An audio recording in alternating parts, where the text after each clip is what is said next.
Van a renunciar las grandes cadenas libreras al descuento. Lo que va a ocurrir, ¿Eso quieres decir?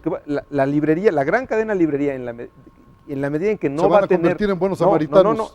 Ellos van a seguir vendiendo al mismo precio, pero el precio único, que es el editor ya no va a necesitar inflar el precio para después darle un descuento jugosísimo a las librerías grandes. ¿Por qué no? Porque la mecánica Tomás, actual que está inventando, están inflando el precio para poder dar el descuento. Esa es la lógica que... La cadena de libreros va a ganar más. Va a ser necesario. Porque va a tener el mismo descuento y va a tener un precio único. No, perdón.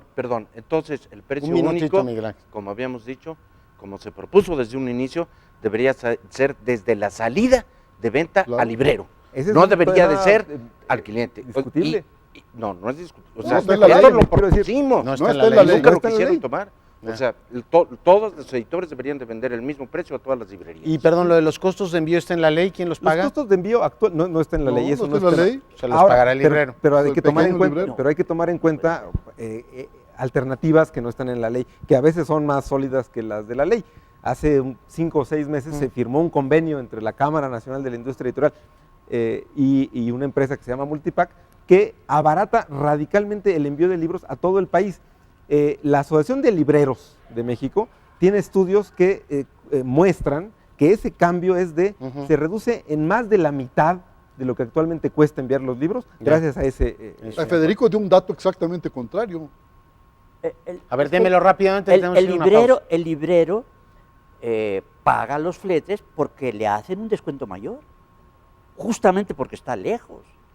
Es decir, el descuento. Si el editor quiere vender en Tapachula, claro que tiene que dar un descuento mayor, porque si no el de Tapachula nunca jamás le comprará. Los costos de llevarlos de Claro. Lo que pasaba sin el precio único es de que el librero podía poner el precio del libro, como siempre se hizo, además decir, bueno, traértelo cuesta tanto. 250. Nada más, punto, eso es lo que te cuesta Precio traértelo. final. Entonces lo cobra. Ahora, para lo que estaba diciendo Tomás, aquí tengo la tabla. La diferencia en envíos internacionales estaba en el 280 y tantos % y hoy es del 143% con ¿Cuál es la Multipack. diferencia Y la diferencia nacional? en envíos nacionales era del 230 y tantos % y hoy es del 51.41% contra España, pero aún tenemos una diferencia. Y además déjenme acotarles, esto es una diferencia que hay de un acuerdo que se hace con una empresa privada. Señores, ¿en dónde está el Estado? Ya. ¿Cuánto tiempo va a permanecer un acuerdo con una IP? ¿En dónde está el Estado para que ponga esto como una política? Para no soltarlo, Exactamente, ¿dónde está el Estado? El Estado está en contra del mercado, o peleando con el mercado, porque tú decías, en España es precio único, y es verdad, en España es precio único del libro de la novedad, y en Alemania, y en Italia, y en Francia, y en Inglaterra, y en todas No, en partes. Inglaterra no, ya no. En Inglaterra ya no. Lo echaron para abajo. Pero el otro día no, hace unos meses, vi en la FENAC un descuento que me extrañó. Digo, La FNAC siempre da 5% de descuento, ¿no? ya entró el descuento. Hace Entonces ya tiempo. no es Es decir, ya no hay precio único. funciona. Es decir, ya entró el mercado en contra de la ley. Ya. Y ese es el pleito. Y en épocas de feria también un grandote de descuentos. Vamos a hacer una breve pausa, volvemos.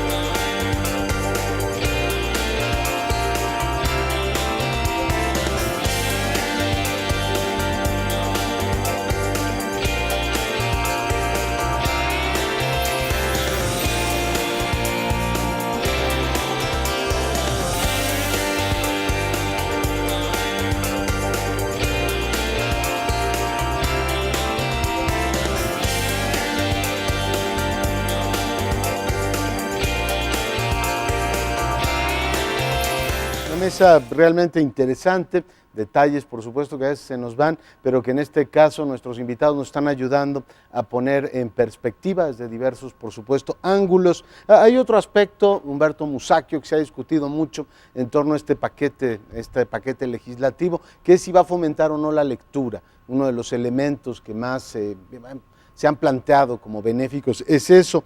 En fin, después de oír la discusión aquí, tengo algunas dudas, pero me gustaría que nos situáramos efectivamente en esta idea. ¿Promoverá, digamos, es un instrumento eficaz para promover la lectura en este país? Cuando se encarece el libro, yo no creo que se esté propiciando la lectura, y es el caso de esta ley. Hoy los libros se van a vender a lo que era el precio máximo en todos lados. Yo no veo el beneficio para los lectores. Pero hay un punto que me interesa destacar, y es que mientras los fletes que se le cobran a la industria editorial mexicana por mandar sus libros a otro país, por ejemplo España, son altísimos, España le cobra a sus empresas un flete muy barato, las empresas españolas, o hay políticas, hay subsidios para esas empresas, hay políticas fiscales para beneficiarlas, nada de eso existe aquí. Pero lo curioso es que la Cámara Nacional de la Industria Editorial, que fue la que negoció esas tarifas, está controlada por las grandes transnacionales españolas, que no quieren competencia ahí en su terruño, entonces prefieren establecer para México, ellas son las que establecen para México altas tarifas para el envío de libros a otros lados. Eso es, maestro Álvarez. Acaba de plantear un problema que no está en la ley y que no puede estar en la ley, que es el problema de la promoción de la lectura. Es decir, la promoción de la lectura no depende en absoluto del precio único del libro, en absoluto. La promoción de la lectura depende de la educación secundaria y primaria en nuestro país. ¿Qué es lo que debe hacer la escuela primaria? Y otra cosita, ¿no? ¿Qué es lo que debe hacer la escuela primaria? La escuela primaria debe enseñar a leer y a escribir. Y les ponen a los niños un pedazo de plastilina o unos crayolas para que pierdan el tiempo. No, dicen que son sistemas tradicionales. No, la escuela primaria tiene que enseñar a escribir y a leer. Y luego una secundaria con mayor motivo. Si en la secundaria predomina el juego electrónico y predomina la libertad de educación, en el sentido de que los chicos tienen libertad para hacer no sé qué cosas y el maestro tiene libertad para propiciársela, entonces no habrá lectura. La propagación de la lectura tiene que hacerse en la enseñanza primaria. Bien. Y si no se hace en la enseñanza primaria, no habrá lectores en este país, aunque haya precio único y aunque se regalen los libros. Bien. Miguel Ángel Porrúa.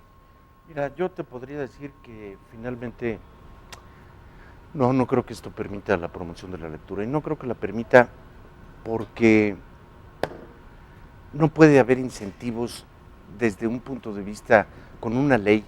No puedes creer en un Estado productor, y eso es lo que tenemos. Con Conaculta tenemos un Estado productor. Yo creo en un Estado incentivador, creo en un Estado promotor, no creo en un Estado productor. No puede ser competencia de la iniciativa privada para producir libros. Hace poco me decía una diputada, miembro del Comité de Cultura de aquí, de la Cámara de Diputados, me decía, bueno, es que el presupuesto de la Cámara, de Conaculta para producir libros es de 40 millones. Sí, 40 millones, pero 40 millones que se van perdidos, a fondo perdido.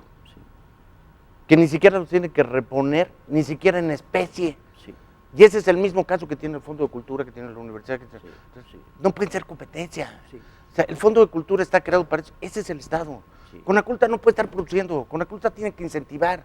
Conaculta tiene que unirse con las pequeñas librerías, con las pequeñas editoriales, para poder producir libros y fomentarlos. No tienen por qué competir.